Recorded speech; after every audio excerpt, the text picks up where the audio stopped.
Okay, everyone, welcome to the webinar. My name is Joey Wilson, and I am a senior education consultant at the American Institutes for Research, and I am a big computer science education advocate, and I work for the Computer Science for All Teachers community.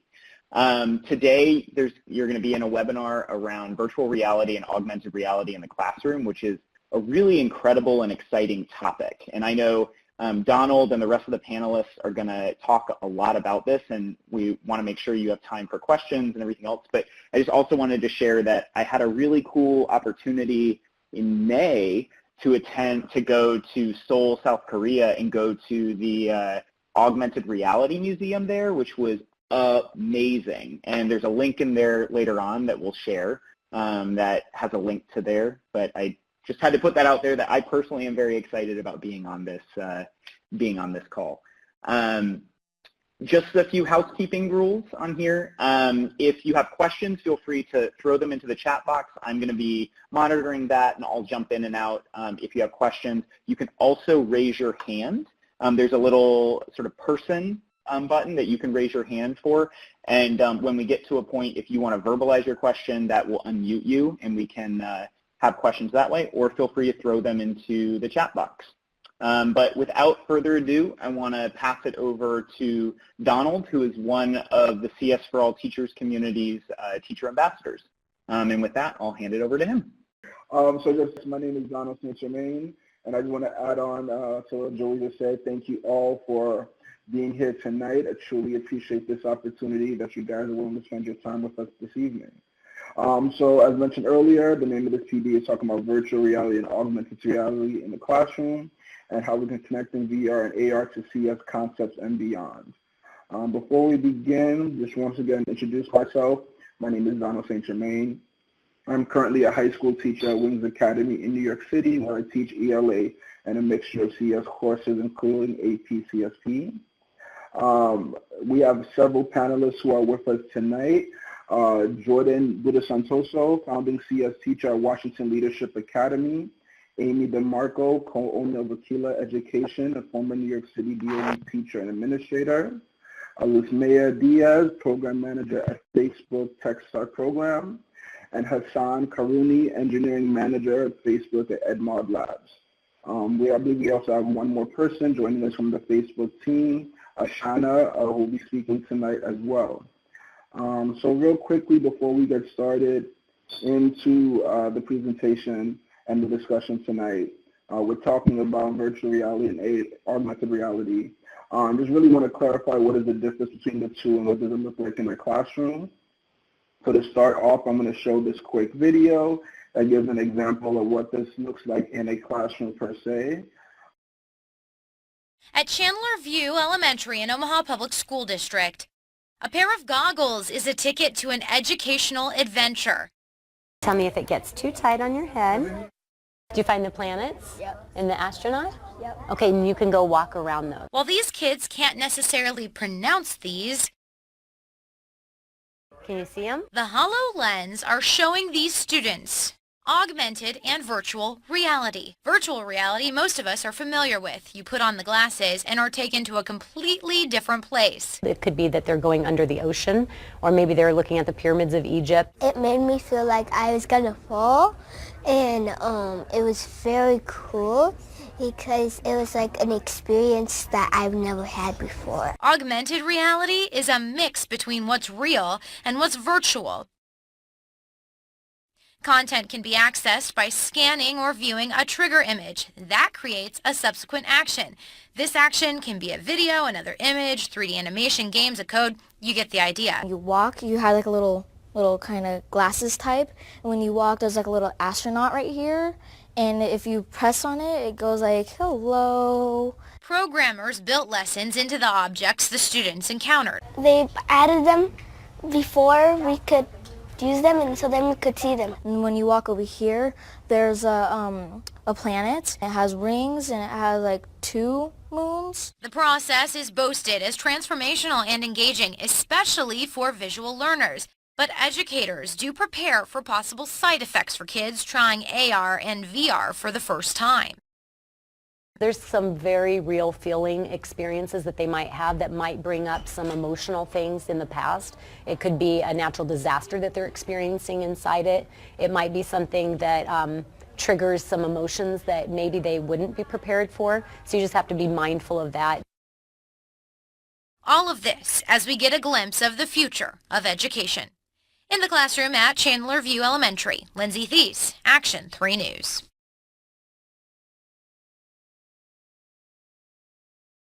And then we're going to start with the first question. And just so everyone knows, I apologize.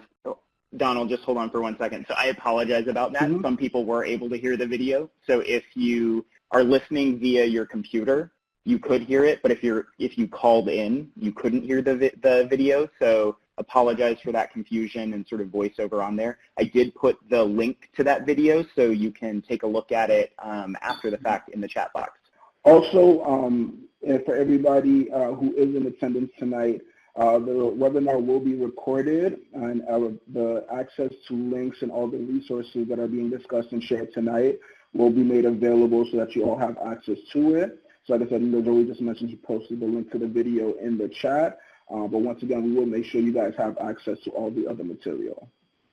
So with that being said, I want to open up the floor to the panelists for the first question. What is behind the push for virtual reality and augmented reality in the classroom? Hi, this is Amy. I introduced myself online, but I'm one of the owners of Aquila Education, a Google Expeditions retailer, and I also used to work for the New York State Department of Education. One of the big pushes, and I guess the benefits of virtual reality and AR is I used to teach history, and being able, specifically with Google Expeditions, is that with it I could take my students literally anywhere in the world. If we were learning about the Colosseum in Rome, we could go there within an hour and come back. So one of the big benefits of that is that you can travel wherever you are. My co-owner of Aquila was a biology teacher in New York, and so with Expedition, she could also, like earlier today, I was inside the human body and looking at a cell. And you can really go places that you never would have been able to go. So it's a huge benefit for schools. And also, specifically speaking, for me as personal experience in New York, I used to have a lot of trouble getting my students to be able to visit the Tenement Museum. But now that there's an expedition for that, you can go there and you don't have to go through the booking and paying for everything. And it's a lot easier to take your students on field trips. And you can take all of the kids in the school on a field trip for really a fraction of the cost. I don't know. Hey everyone. Who else wants to speak to that? Sorry, we're going to chime in too. Hey, so this is Ashna from Facebook. I just wanted to add, in addition to what I think Amy said about being able to go places you couldn't normally go in a classroom, in addition to physically going to like places that are far away, the other thing you can do with VR and AR is either do things that aren't physically possible, like be shrunk down to the size of like a human cell, or visualize like how big a galaxy would be relative to other things and start to understand concepts like scale. And then the other thing is, you know, students tend to learn differently, and there are concepts, especially in areas like physics, where students can visualize concepts in ways that they wouldn't be able to normally, and it just offers a lot more options, I think, for students to learn and engage with material differently. Hi, all. This is Jordan. I'm a computer science teacher in DC, and I think for me, I think it's just exciting because it's an emerging technology, and to be able to expose students, one, to be creators, but even if you're not looking at it from that point, if you're just looking at it from like a consuming standpoint, I think it's interesting to see how we can fold it into the classroom. And since it's such a new space, like educators get to like kind of have a say in how that is, and seeing what is good VR and AR and what's not so good, just like any, like a video, for instance, if you're showing kids something like a movie or documentary or something, there's good and bad versions of it. And I just think it's interesting to say that like we are part of that space now, and we will be shaping like how this is consumed in the education space. And so I think that's why there's like a real big push for it right now. And to add on to what people have just said, I really do think, you know, there are a lot of opportunities that are constantly developing each day. I know Joey mentioned it earlier with the Trick Eye Museum in Seoul, South Korea. And like I said, there are links available to links to the various websites and videos related to it. There are virtual reality simulators that are available that help people experience what it might feel like to fly. Even some more stuff, inspirational. There were some videos or examples of virtual reality helping someone who unfortunately became handicapped still experience the pleasure of skiing and how that felt, which is a cool bit.ly video towards that. Also, future of gaming. I've seen a lot of articles and an example of how it is developing in regards to people playing in augmented reality as the new form of electronic sports.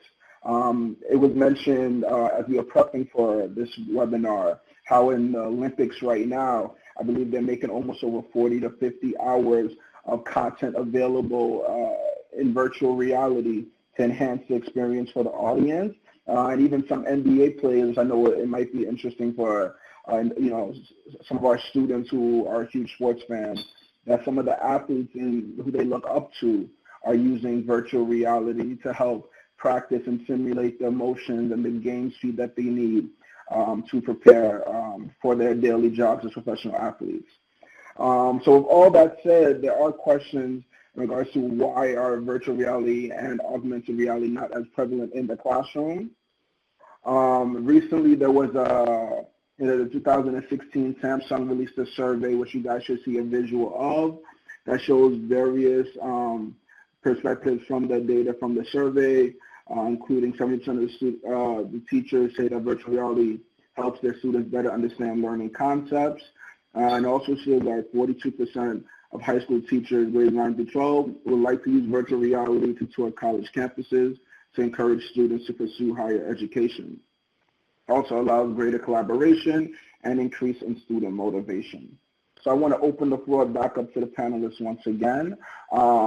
We've seen, released from this survey, and I'm sure there might be others as well to give this perspective, why are virtual reality and augmented reality not as prevalent in the classroom? Hi everyone, this is Luz Maya from Facebook. I think this is pretty clear on our end. It's a question of accessibility and how difficult it is to have access to these resources. An Oculus right now, an Oculus Rift goes for about what, $400, which I mean in the grand scheme is getting lower in price by the year and by the date, but it's still very hard to equip a classroom with an Oculus Rift in addition to a laptop that can power that Rift.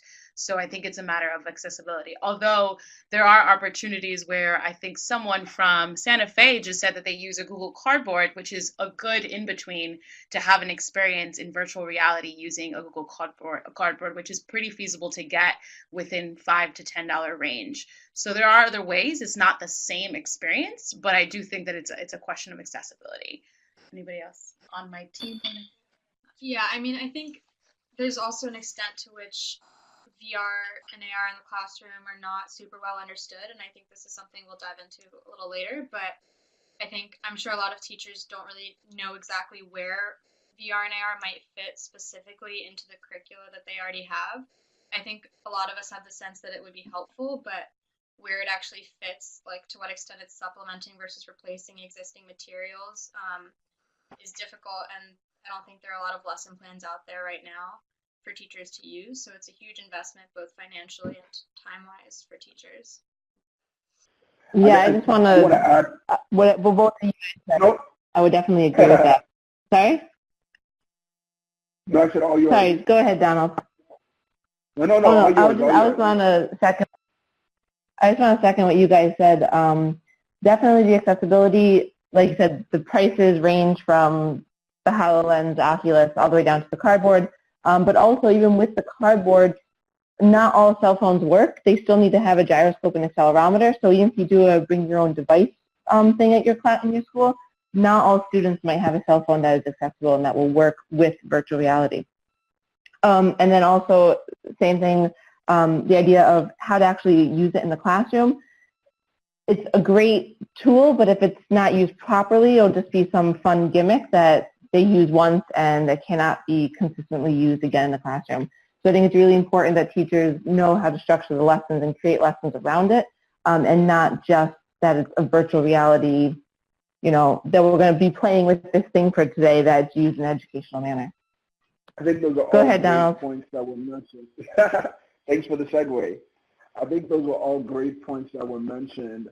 We know the issues of lack of accessibility, but even really try to hone on that point, proper teacher training too. I know I've been in that situation. I know other teachers as well, as we're provided this great, technological resource, and we know it has so much power, but the proper way to use it in the classroom, and do we have the time to have a better understanding? Is it supporting the additional content that we're already teaching in the classes, or is this something that is teaching separately in itself and how it works and putting it together? I think both are some key points that I was fortunate enough to be in a conversation with some of my fellow New York City tech teachers a couple of days ago about this topic, and I'm glad we're able to continue it here tonight. Do anybody else on the panel want to chime in a little bit more about any concerns in regards to the prevalence of it in the classroom? Hey, this is Jordan. I think everyone hit it on the head on that one. But I think what's exciting about that is because there's some apprehension. It allows people to just carve things out. I know for us, we're concerned about the gimmickiness of people using VR in the classroom, and we don't want it to be like that. So we're dedicating some personnel and funds, really myself and another teacher, to try to help develop really high quality history curriculum that actually ties to standards and aims and objectives that students would learn in a world history or U.S. history classroom. And then we're going to work with some other organizations to pilot that with a group of students and see what that's like. But a lot of it is just teachers just don't know how to use it, and there's just lots of obstacles and barriers for entry in terms of devices. And even if kids bring all the devices, it's is there space to download the right apps, and are they all updated, and there's all these things that happen that are just really scary with new things, and teachers are just so busy with things. The last thing they need is to try to learn something new that may or may not pay off, because time is of the essence. I want to ask my panelists if they could chime in. I know it's been mentioned, the issue of accessibility and if it being too gimmicky. Can we elaborate on that? Are there any pros to it actually being gimmicky for the student who just wants maybe after classroom motivation? I get an opportunity to interact with the virtual reality. Is this something that teachers should be concerned about? Do you think it's something the teacher it's okay for them to reward students in the classroom? Interesting to hear your thoughts on it. I can elaborate on that a little bit, Ms. Jordan, again. I think your time is a limited resource as a teacher, especially if you're in an accountability subject, and you have to realize that I only have so many school days to get through this content. And so if I'm going to devote 30 minutes to a VR or AR experience, at the end of that 30 minutes, I have to ask myself what did students gain from that experience?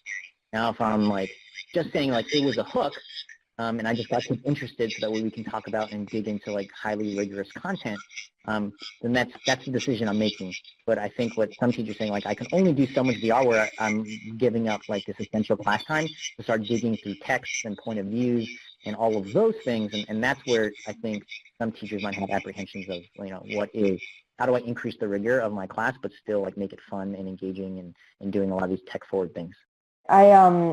Just a second, that I was teaching about solar panels the other day, and with my group of students, this is Amy, sorry, by the way, and a lot of my students had never experienced solar panels, they really weren't familiar with it, and we were kind of doing a reading, but then I knew that there was this expedition on a solar panel farm in Europe, and so we actually went and visited the farm, and it took their engagement level from just reading about it and hearing about it and seeing it to actually almost being there, and they felt like they were actually on the farm. So it really upped the lesson that way, and it was gimmicky because we were doing something, then we went to that. But I was working with the students, and it really caught their attention. They were more engaged in the activity, and they were then asking questions, and it was really getting them to think about it. So it was a great way to engage them on that level. And I think the points that have been made right now segue perfectly towards our next question. What are some of the obstacles educators may face when bringing virtual reality and augmented reality into the classroom? I know we mentioned some of the issues of accessibility and concern of it being too gimmicky, but if there are any success stories that we might share and things teachers need to be mindful of if they plan to bring virtual reality, augmented reality into the classroom, I would love to hear what you guys think. This is Jordan. I think there's some organizations and people working in this area. I know like TechStart, like we connected with them and they hooked us up with an Oculus Rift and a computer and things, and that was a really good point of entry for some of my students to get on that. And I think those are things that, like, hopping on these calls, there's a community of people out there that are trying to help people get into these things. And I'm looking at the chat right now, and there's tons of things that are out there. And yeah, I would start there, looking at these communities and people who are already working in the space. Hey, yeah, this is Luz Meyer from Techstart. Thank you for the plug.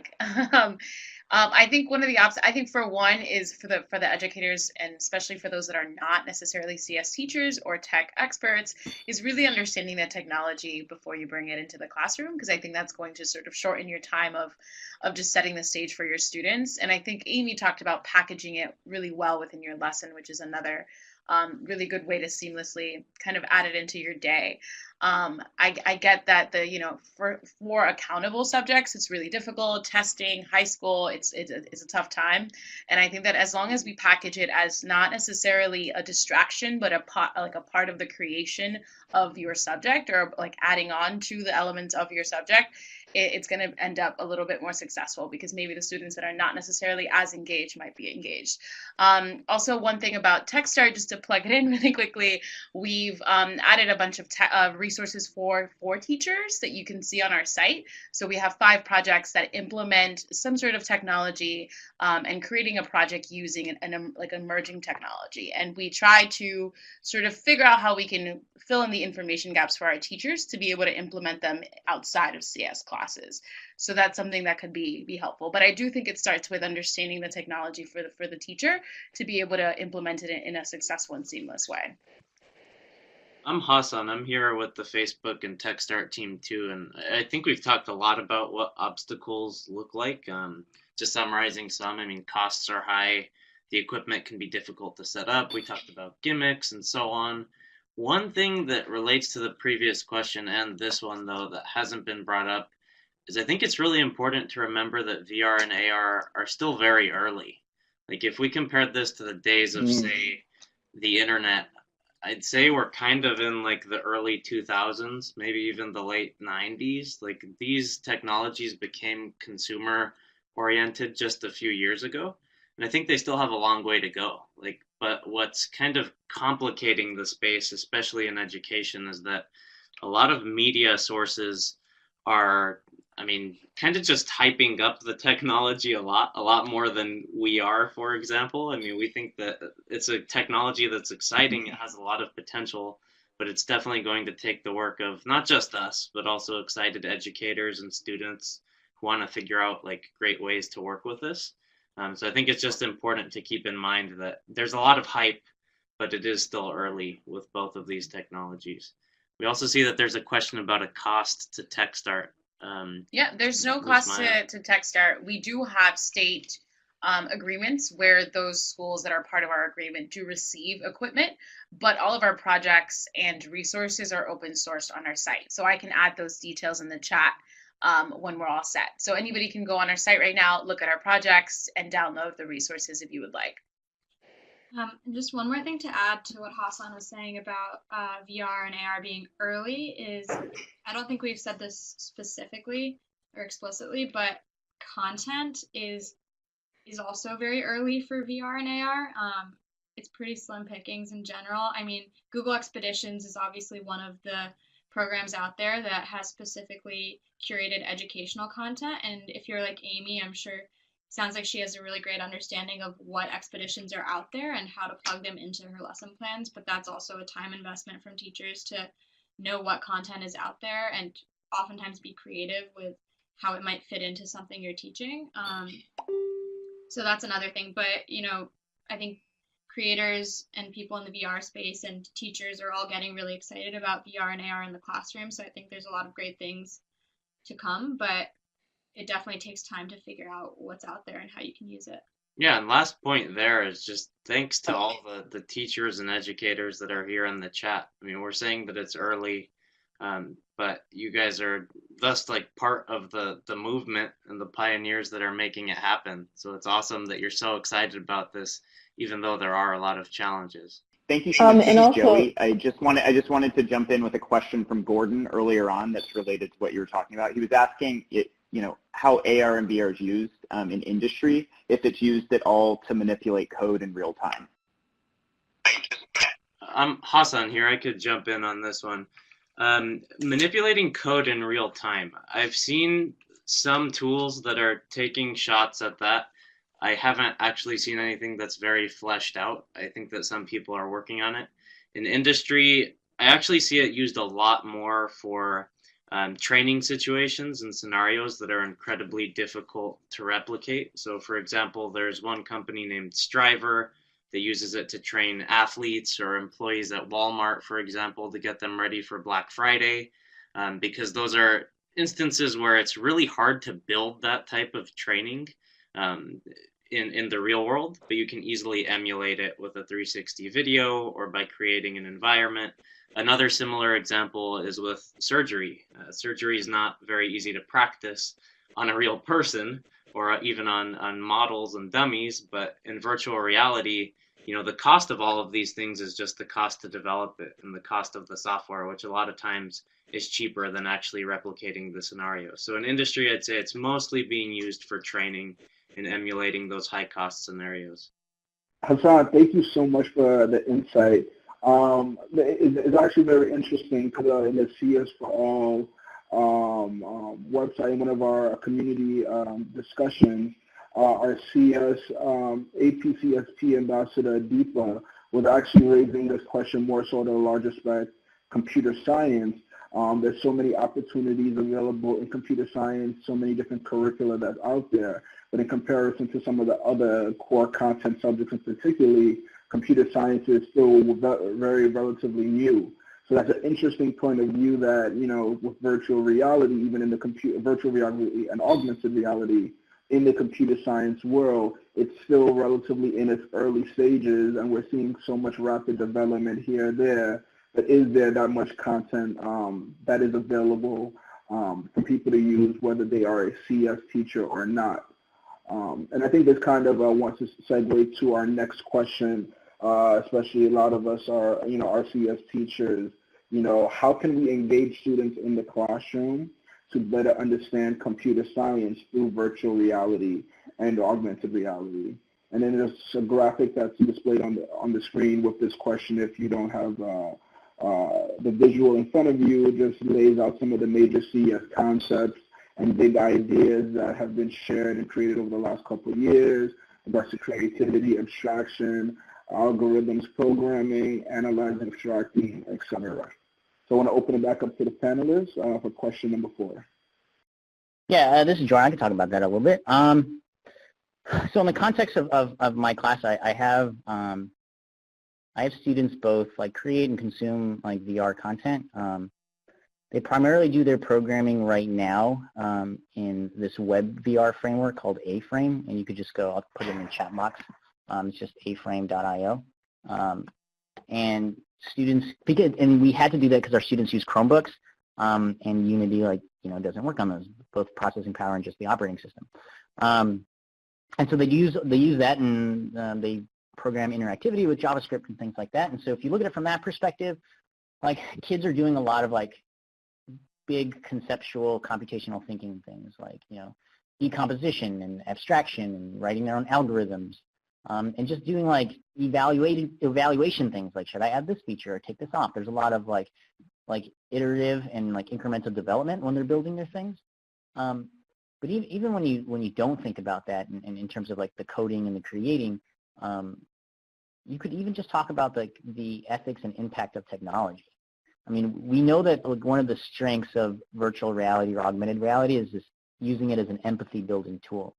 we had an interesting conversation with students the other day about, what if people used that strength for harm? Like, what if I wanted to use it as like propaganda and make a VR story that built empathy, but it was like this false sense of empathy to get you to believe what I want you to believe.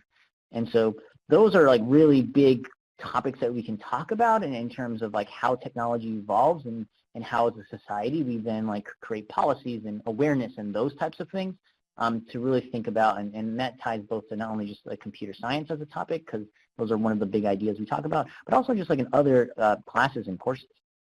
Hey, this is Ashna. I just wanted to chime in from the perspective of someone who I studied computer science in college, and I'm an engineer now, and I actually got into CS through virtual reality. And there are 2 points to that. One is that I first learned about virtual reality in the context of treating veterans with PTSD and using virtual humans to provide therapy. And that was the first time that I learned that technology could be used to help people, kind of like what Jordan was saying about empathy machines and just showing the power of technology. And I think VR is a really exciting and accessible medium. A lot of times I think people my age got into CS through web dev and gaming mods and things like that, but VR is useful for those things, but also for storytelling and healthcare and so many other areas. So I think it helps students connect technology to things they care about. The other thing is I see a lot of teachers talking about Unity in the chat, and my first real experience coding was through Unity, and for me I think it's a fairly accessible way to start coding because you get to visualize what you're working on and really like see objects that you're working with and attach behaviors to them. And to me, I think that's a really exciting and rewarding way to learn how to code. So from that perspective too, I think VR is useful.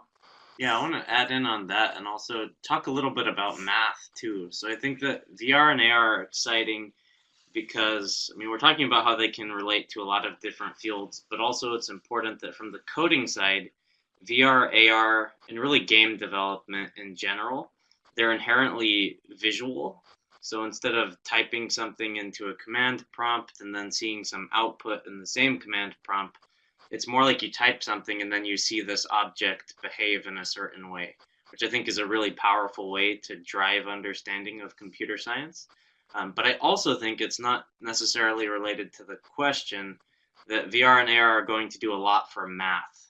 And the reason for that is that, a lot of times, personally also, we struggle with 3D math, but we're really good at 2D math. And it's because for our whole life, we have all of these 2D tools. Like, we're really good at plotting X and Y coordinates and drawing lines that go from one direction to the other, but we don't have great 3D tools. And so I'm excited to see when we get there, what these can do to help students just better understand and play around with three-dimensional math, to make like linear algebra, matrices, all those things just a lot easier to understand. I think one of the cool things that was mentioned earlier was the idea of having students even create their own virtual reality experiences. And I know there are some 360 cameras that still might be an accessibility issue, but there are some that are available where students can even go about and record their own personal experience, whether it be their community and their school, and bring that into a virtual reality space. That's really the topic that we were talking about in a conversation on top of the New York City teachers, the idea of where do we find the middle ground, how can we engage the students' real-world experiences, what they're dealing with, into the computer science lens. And I think that would be a great way in creativity and even collaboration, having peers work together to create a virtual reality story where they're telling their own perspectives. So we have one more question we want to get to before we open it up to Q&A. I know I'm seeing a lot of questions popping up, and it's exciting when it's difficult right now trying to watch the audience chat with everybody typing in and segue to the next question. But the last question before we open it up to question and answering is, do you agree or disagree with the following statement? Virtual reality and augmented reality are the future of education. Amy, you can go ahead. I'll wait. Okay, thanks. Hi. I definitely agree with it. I think If it's done correctly and, in the right way in the classroom, it will definitely change education. Like I keep saying that it's a new way to engage students and bring them places that they never would have been able to go to. Just the way, a smart board or even bringing a TV into the classroom to show videos really changed the education movement. This is going to open up a whole new way for students to learn. And then if you bring in the coding aspects and then the math of it all, it will really play across the board in all classes that teachers will be using virtual reality in some way in order to, enhance their lessons and engage the students. So I'll take a slightly different perspective. Thanks for sharing that, Amy. I agree that VR and AR, eventually they can impact every subject and every type of teaching and learning. I strongly believe that. But I'm going to take the slightly cheesy angle and say that I don't think that it's any technology that's going to be the future, but it's just going to be evolving the roles of students and teachers and changing the way that we mentor students and changing the type of training that teachers get. I think that's the key to the future. And VR and AR, eventually what it's going to look like is ideally we can get them to be tools that teachers can use to help out students. But I think that there's always still going to be that element of needing a facilitator of some sort and that in-person element, at least for the foreseeable future, that really matters a lot in a classroom. Yeah, I'll add to what everyone's saying. It depends how it's used, and it's not necessarily what all content will be taught with. It's just how you use it, and just think about it, just a tool, just like anything else, right? And why do we have kids, make websites or start blogs? It's to start conversations, not necessarily technology itself. And what do we want to do with AR, VR? And I think we're still in a space where people are doing lots of research with it and still tinkering and playing around and seeing where it can fit in. But it's just like, YouTube. There are times when I use it in the class to teach it and times when I don't. And it just depends on the tools and what content's out there that educators can use and what resources are available that help people leverage those things. Hey, Jordan, this is Joey. Meredith earlier had a question that said, an ongoing question is, when does VR make sense? And I think that the question, what you're just describing is sort of that. So when do you decide when you're going to use VR and AR in the classroom? In my core computer science class, it's kind of tough because I teach APCS principles, and so I have to really be purposeful with my time. I know in other contents when I help other teachers infuse technology, the easiest lift is the hook. It's the engagement piece. That's you see it, I think everywhere that the AR and VR are being used in the classroom.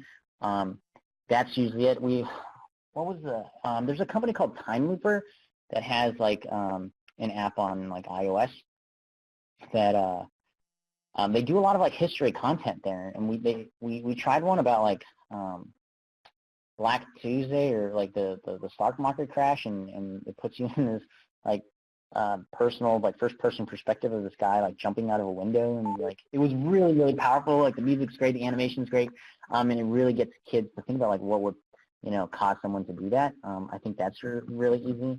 But when I teach with VR, it's a lot of just showing kids something cool you can do with it, how do you make it interactive, and how do you get this object to move. And then I teach CS stuff, CS content, what is a function, and what are parameters, and what's a return value, and those things, very, very basic, low lift things. But that's usually my decisions, when it comes to it, is I have to just be very purposeful with my time. I'm glad, thank you everyone for sharing. I'm glad nobody mentioned the idea of a virtual teacher taking over the classroom, no future Black Mirror type of episode. But I think we just want to add on with what everybody else said.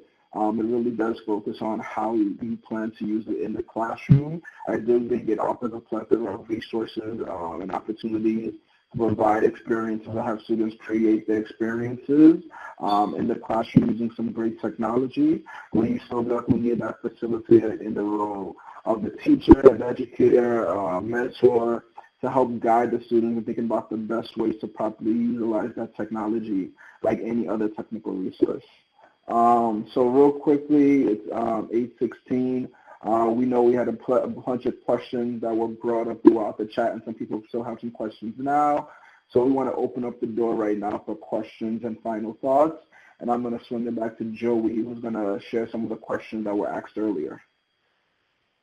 Sure, and during this time also please continue to put more questions in the chat box. I am keeping track of all of them. So Gordon asked a question really early on in the chat, and he said, which AR or VR systems allow multi-users to share the same environment to solve problems? So I could chime in there. So AR VR systems that allow people to use the same environment to solve problems. So there are, I would say, not that many that are released right now, but I think that I've seen a lot of demos. Like there are a lot of experiences that enable you to share a space with somebody else. So Alt Space is an example. At Facebook, there's an app called Spaces, so Facebook Spaces. And a bunch of different organizations are working on collaboration tools in VR. It makes a lot of sense in the industry perspective because we want to be able to work with teams across the world. But I wouldn't say that any of them are, well, Facebook Spaces is out and Alt Space is out too, but they're not necessarily targeted towards specific problems. It's more like they are collaboration spaces, and so they're really good for that. Then I also know of some in the art space, like being able to go into a shared world and sculpt or paint together. Just the names of them don't immediately come to mind. Great. And Gordon actually had another question too, because he had a lot in the very beginning, which is exciting. So he said he's most interested in student programming in the AR or VR environment. And are there SDKs that are affordable for grades 7 through 12? And what sort of the training costs and time for faculty to learn? So I guess the question is, where can teachers get either free or cheap training to learn more about this? So I'll jump in again really quick on this one. I think if you have any experience with Unity, you're in a really good place. And if you don't have experience with Unity, I don't think it's that hard to get ramped up on it. There are lots of tutorials online, and Unity as a company is incredibly supportive of educators. They have a lot of free equipment and just grants that they'll provide to schools. So yeah, definitely check out Unity. And once you are well versed in Unity, where you could go next is Apple has an SDK named ARKit. That's free to use. You need an iPhone to be able to build AR apps. Google has something named AR Studio, so you could use that. Facebook recently released, or actually, sorry, Google has something called AR Core, which you can use for Android phones. Facebook has AR Studio, which you can use without Unity. You actually just need to download it, and then you can create facial filters similar to what you'd see on like Facebook Messenger or Snapchat. So you can code up augmented reality filters to take pictures or videos of your face. And then beyond that, there's a lot in the VR space too, but with the exception of AR Studio, really Unity is a great place to start. AR Studio is just a download and you need a MacBook for that. Then the last thing that I would add is if you want something that is capable of running on any computer, you should check out WebVR. So WebVR enables you to build VR experiences on a web browser. So just on, say, like Google Chrome or Firefox or Edge. So you could check out Visor, that's V-I-Z-O-R. Also A-Frame, which Jordan mentioned earlier. Those are some really good examples of web VR tools, and those are really easy to use and free. Another good example is going to come up on one of the upcoming slides for suggested resources, and we'll make sure to collect all of these and incorporate them as well. It's CodeHS, and they have a virtual reality curriculum. I believe Jordan mentioned it earlier. They use A-Frame to modify and create VR experiences on top of HTML and JavaScript coding. And I know, Gordon, your question was, there was the age frame of the 7th to 9th to 12th grade.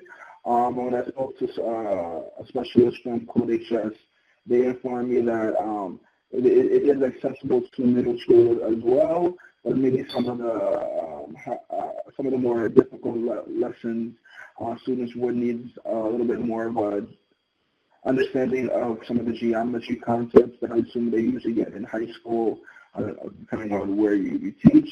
But there are some lessons or units that you can do in order or individually on PoolHS, and there's the virtual reality curriculum.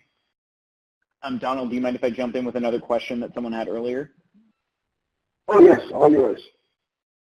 Sure. So Amy, this is, I think, directed towards you since you talked about how you had some students who visited a solar farm. And so someone was wondering if they were actually able to ask questions of the actual people who were there, or did it not get to that point?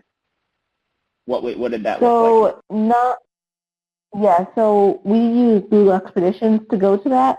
So Expeditions, if you're not familiar with it, it's basically you go into an expedition and there's anywhere from 5 to 15 scenes.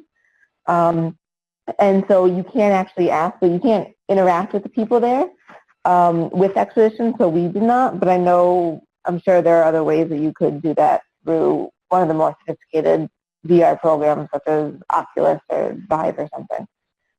But for the solar farm, no. There are questions embedded into it and information embedded into the expedition. So whether the teacher's leading or the students are leading, they do gain information and can kind of look around it, and it points out different things within the scene, but you can't physically speak to someone. So at this time, and like I said, we're going to collect all these resources and definitely make sure they're made available to you all after this webinar and for you to share with your colleagues. So I think at this point, before we wrap it up, I want to have an opportunity for the panelists to give their final thoughts on this topic before we segue to some other resources that are available and some other future upcoming events with the CS for All team. So panelists, we can just go one by one and just give our final thoughts on this topic, and the floor is yours. I mean, I could start with the final thoughts on this issue. The main thing I would say is there's plethora of opportunities that are developing, and I think we need to model to our students our ability to collaborate with one another to create these new experiences for our students. So I know in working towards prepping for this webinar, I had a great opportunity to speak to so many of my fellow panelists, as well as do some research and have some conversations with other people, which gave me some great insight on how to best approach using this in the classroom. So I'm definitely going to take a look at a lot of the resources that were shared, but I know since it is still a relatively new field and opportunity that's still developing on a daily basis, I think it's very important to continue to collaborate with one another to best support this evolution in the classroom. I guess I'll chime in. I think it's just, as Hassan mentioned earlier, like VR and AR is still in its infancy, and there's a lot of things still being developed, and I think it's an exciting time to be like engaging with these things and getting your hands dirty. And as I tell my students when it comes to computer science, like I make this analogy that I don't know every word in the dictionary, but I can read and write and speak English. You don't have to know everything about a computer programming language to create something that wasn't there before. And the same thing with AR and VR. You don't have to know everything about the technology. Just take the risk, and you'll see it pay off. And I see that with my students as they engage in something that there are a lot of people in the tech sector who are still learning about it with them, and that's exciting. Joining these communities and looking at like Reddit and Stack Overflow, and there's even Slack channels for these things, and I think it's a really, really cool community to be a part of, and everyone's learning together in very different ways and figuring out how to leverage its application. Well, we just want on behalf of TechStart and Facebook is thank you for this opportunity. We're constantly trying to get as much feedback as possible as to what's happening in the classroom, since we don't have the bandwidth to be in those spaces all the time. So we definitely want to give you guys access to us. We definitely want to hear from you and see a little more deeper about what you guys are experiencing in the classroom. And I think that maybe Donald can provide our information to the folks that are here. And I think another one, if there's a follow-up to this webinar to talking more deeper into the apps that you guys are using and your experiences, we'd love to join as well, because as we're sort of creating these projects and creating these programs that are meant to be for teachers, we definitely want to involve you in that process and hear from you. So yeah, Donald, I'll give you each of our emails, which you already have, but we can figure out how we can continue this conversation and maybe have a more deeper conversation and hear from teachers themselves. Yeah, I mean, we would love to hear the experiences that all of you have had, just so that we can figure out, what's working, what's not working, what can we do better. And also, just my last parting words is thank you to all of you. I mean, you're already doing a lot of other work and have a lot of other things on your hands, but you're also going above and beyond. You're here right now. You're trying to use this new tech in the classroom for your students. And that's just so invigorating. So thanks for sticking with it. Yeah, just to, second what everyone else said, as someone else mentioned, that, we're still in the very early stages, and if this is where we are right now, I can only imagine where we're going to be in, a year from now or 5 years from now with this. So it's really exciting. It's exciting to see so many other people and other teachers excited about it and what we can really do with it and how we can use it in the classroom to really support our students. Once again, thank you to all the panelists who were able to participate today. I definitely think some of the comments that I recently said, it's definitely interesting to continue this conversation in a little bit more deeper manner. We can definitely look into that, and I'll definitely make sure we can incorporate all that information and share that out with everyone who was in attendance and who wasn't able to make it. And really thank you to all the participants who came out tonight, participated in the chat box, or hopefully at least you walked away with a bit of more guidance on how to approach this in your classroom to support your students. So before we wrap it up, we just have a couple of quick comments and a couple of events and resources that are made available. As I mentioned, here are some suggested resources. There was a lot more that were shared too. But Educator Education has a bunch of great stuff, and they've added even some additional stuff for us in the Google Drive folder that can be accessed in the second bit.ly. Facebook Tech Start, their program and what they offer. CodeHS's curriculum that I mentioned earlier, and as well CS for All Teachers community. If you're not involved in the CS for All Teachers community, please join. This is a way we can definitely continue to share resources and find ways to build future conversations for the future. So with that being said, I'm just going to pass it off to Joey, and once again, thank you all for participating tonight. Sure. Thank you, everyone, for taking the time to, as everyone said before, to be a part of this webinar. Thank you, Donald, for hosting this. Thank you, Jordan. Thank you, Lismaya. Thank you, Hassan. Thank you, everyone from Facebook. Thank you, Amy. Really appreciate, Ashana, sorry.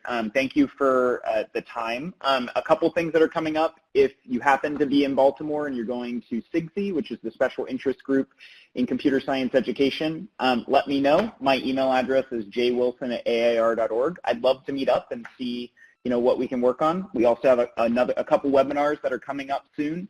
One is on closing the digital divide.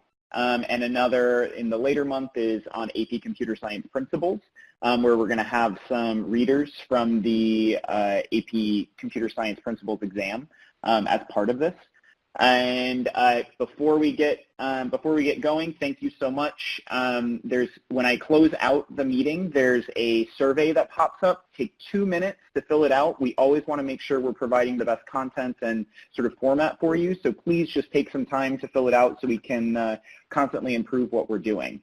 And with that, we will post the recording via the CS for All Teachers website. We'll post it out on our Twitter account.